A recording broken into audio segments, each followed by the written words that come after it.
என்கிற நபர் அவருடைய நெருங்கிய நண்பரான கார்த்திக்குடைய திருமண விழாவிற்கு போகிறாரு. விழாவில் பங்கேற்ற வீடு திரும்ப இரவு 10 மணி ஆகிடுது. அவருடைய கிராமத்துக்கு போகணும்னா வழக்கமா பயன்படுத்துற சாலையை பயன்படுத்தினால் ஒரு அரை மணி நேரம் தாமதமாகிடும். இப்பவே மணி 10 ஆயிடுச்சு. அதனால அவரு இரவு நேரத்துல யாரும் செல்ல விரும்பாத அந்த ஒற்றையடி பாதையை உபயோகப்படுத்த நினைக்கிறாரு. ஏன்னா அந்த வழியில அவருடைய கிராமத்துக்கு போனா 20 நிமிஷத்துல சீக்கிரமா போயிட முடியும். அதனால அவர் அந்த வழியா பயன்படுத்த நினைச்சாரு. பெரும்பாலும் அந்த கிராமத்தை சேர்ந்தவங்க இரவு 6 மணிக்கு மேல அந்த வழியை பயன்படுத்த மாட்டாங்க. அந்த ஒற்றையடி பாதை ஒரு அமானுஷ்யமான பாதை என்பதால. ஆனா பாண்டிக்கு பேய்கள் மேலாம் சுத்தமா நம்பிக்கை இல்ல.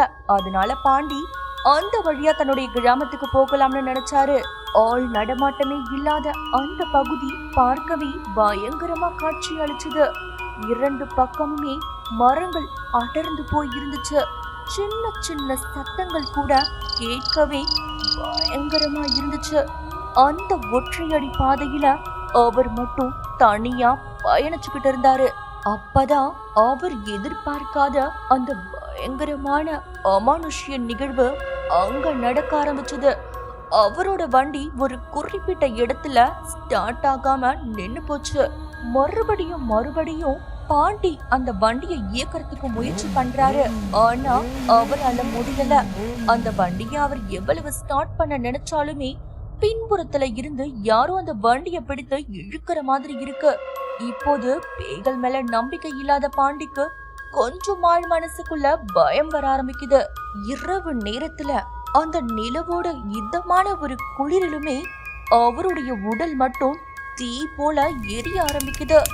இது எதனால ஏற்படுது அப்படின்னு யூகிக்க கூட அவரால முடியல.